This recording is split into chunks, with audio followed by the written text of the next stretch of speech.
So, at the bottom of page 67, he does just that. He moves on to a third type of belief. And this is the third thing he considers and then ultimately rejects as a candidate for his knowledge.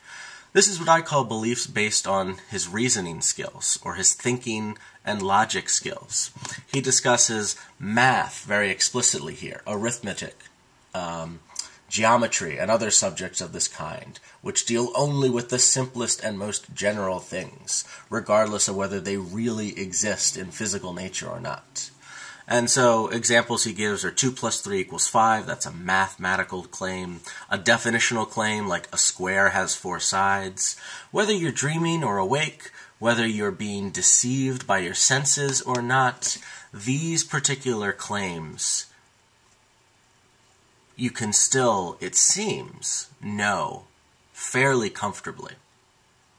And so even if your senses are bad, maybe your reasoning, that thinking side of you, might be okay.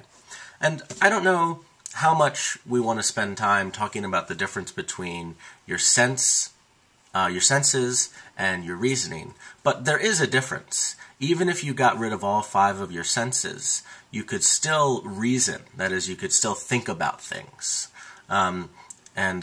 If you got rid of your reasoning ability, your ability to understand and think things, you could still perceive things. You just wouldn't be able to understand what it is you perceive. So there is an important difference. Your senses is your connection, presumably, to the outside world. And your reasoning is your ability to understand and interpret those things. So why does Descartes reject this? If I know anything at all with certainty, surely it's that 2 plus 2 equals 4. Surely it's that all squares have 4 sides. Why does he give this up? Well, this is not an argument that Descartes gives, but I just wanted to point out that you can give the same exact kind of argument that Descartes gave against his senses to an argument against reasoning. Our reasoning isn't perfect. Just like our senses mislead us sometimes, our reasoning misleads us too. I've gotten math problems wrong all the time. It's not like I get a perfect grade on all my math problems or all my math tests. And I'm bad at logic too. Lots of us are naturally bad at logic. So if reasoning, if our senses have misled us before, we can certainly say that reasoning has misled us before. And if you remember, this was our argument against the senses that Descartes gave us. My senses have misled me. I can't completely trust anything that's misled me, so I can't completely trust my senses. You can do the same thing for logic. My logic has misled me before. I can't completely trust anything that has misled me before. Therefore, I can't completely trust my logic. Well, that isn't the argument that Descartes gives, but I just wanted to throw that out there. The actual argument that Descartes offers is on the bottom of page 67 into page 68 of the textbook. This is where he brings up his famous malicious demon thought experiment. Now, Descartes doesn't actually believe that there is a malicious demon, but he wonders if it's possible for there to be this kind of demon who's screwing with me. Let's quote here.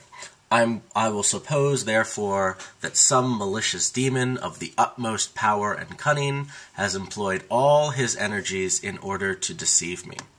So what Descartes is saying here is that every time he sits and thinks about something, every time he tries to reason something out, the demon somehow has magical access to his mind and scrambles his mind up and gives him the wrong answer.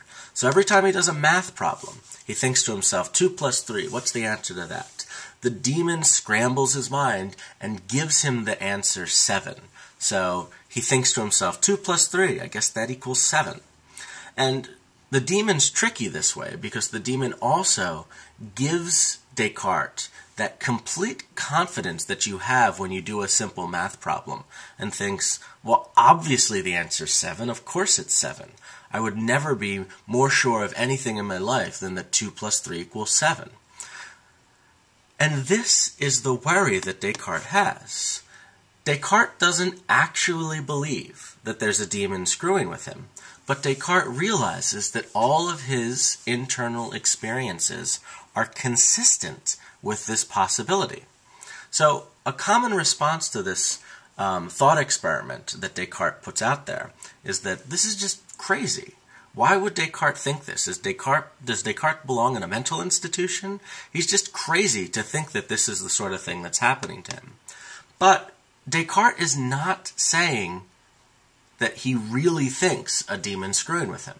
Descartes is just saying this possibility is not impossible. Yeah, it's crazy, but technically it is not impossible. This is the sort of thing that could possibly be happening to him right now. Of course, he doesn't really think that it is happening to him, and if you asked him to bet, he would say, oh, I bet that's not happening to me. But his point here is that we cannot rule it out. This possibility can't be ruled out. And since it can't be ruled out, then that's a tiny room for doubt. A little bit of doubt means uncertainty, and uncertainty means if this is a rejected candidate for his foundation of certain knowledge. This too has to be set aside as uncertain for now. So the moral of this section of our reading seems to be that it is very easy to show that something is uncertain. Doubt is everywhere. All doubt means is if something is possibly false. If you can doubt something, that means that thing is possibly false. In order to show that a belief might be false, that's pretty easy. We don't have to show that something is actually false. We just have to show that a belief might be false in order to show that we can't be absolutely certain of it. And based on the particular limitations that humans have, it seems like nearly everything we believe might be false. I'm not saying everything we believe is actually false, but it might be. If we look at the main way we figure out the world around us, we use our senses and we use our reasoning skills. Both of those are imperfect instruments. Our senses don't always get things right. Our reasoning skills don't always get things right. Because we are naturally limited in this way, it doesn't seem like we can gain much access to certainty, absolute 100 bedrock certainty on things. And I suppose we'll leave this lecture with the question, is anything certain? Has Descartes shown us that there's absolutely nothing to be certain of? Well, that's the subject of the next lecture, so I will stop here, and you should turn to the next lecture to find out. Bye-bye.